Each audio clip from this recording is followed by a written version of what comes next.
দার্জিলিংয়ের ব্লগটা বানাতে বসে সবই কেমন যেন গোলমেলে লাগছিল। সেই ট্রেনে করে এনজেপি যাওয়া, ডিমিক মোমো সেন্টার থেকে সুন্দর তুলতুলে মোমো খাওয়া, ঠিক হচ্ছে না। নতুন কিছু একটার বড্ড অভাব। নতুনের চক্করে চ্যানেলের লোগো পার্টটাও নতুন করে বানালাম, ভিডিওগুলোকে কালার এডিটও করলাম, তাও মনে ধরছে না, সেই একঘেয়ে ব্যাপারটা। হ্যাঁ, মল রোডে সকালবেলাতে ঘুরলাম, 4টে ফটো আর ভিডিও করলাম।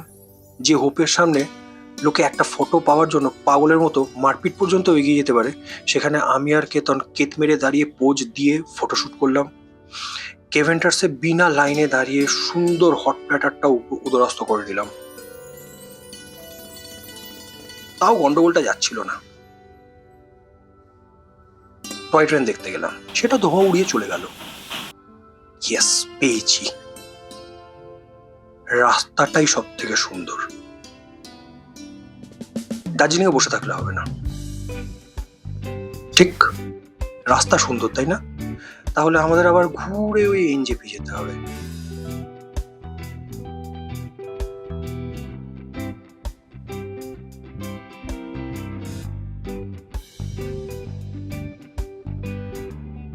কারণ ওখান থেকে মিরিক,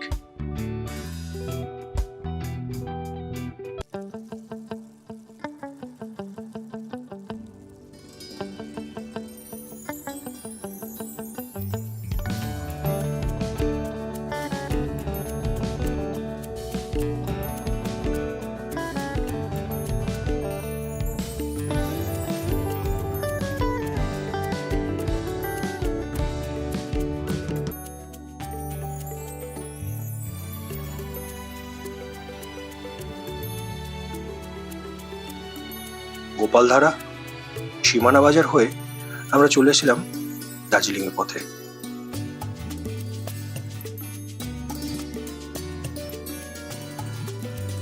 এবার যাবো আবার অন্য রাস্তায়, কালিম্পং হয়ে।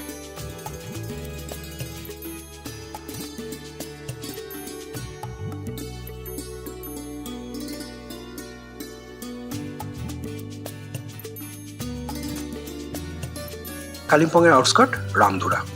তাহলে চলো রামধুরা। সাই করে স্কুটি চেপে চলে গেলাম।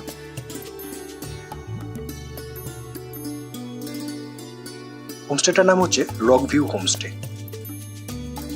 এই যে এই পাথরটার জন্যই এর নাম।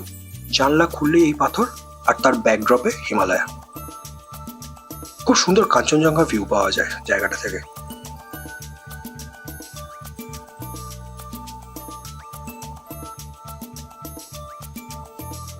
কিন্তু আমাদের সেই মেঘগুলো বাদ সেধে দিল, জানলার মধ্যে দিয়ে যাতায়াত শুরু করলো।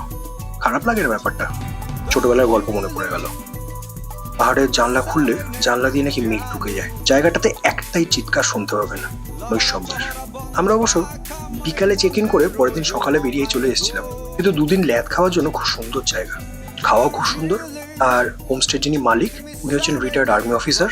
যথেষ্ট যত্ন নিয়ে রাখবে আপনাদেরকে। খাওয়াগুলো বেশ ভালো, সত্যিই ভালো। আর হোমস্টের ডিটেল ডেসক্রিপশনটা আমার বক্সে দেওয়া থাকলো, ডেসক্রিপশনের। ও হ্যাঁ, ঠিক ভুলতে বলে গেছিলাম, এখানে আসার পথে দুখানা সুন্দর ভিউ পয়েন্ট পাবেন, দাঁড়াবেন, ভালো লাগবে, কিছু ছবি তুলতে পারবেন। এখনো সেই গন্ডগোলটা গেল না। গন্ডগোলটা কেন গেল না সেটা আসল রহস্যটা এতক্ষণে বুঝতে পারলাম। আর সেটা হলো পাহাড়ের অমুক টান।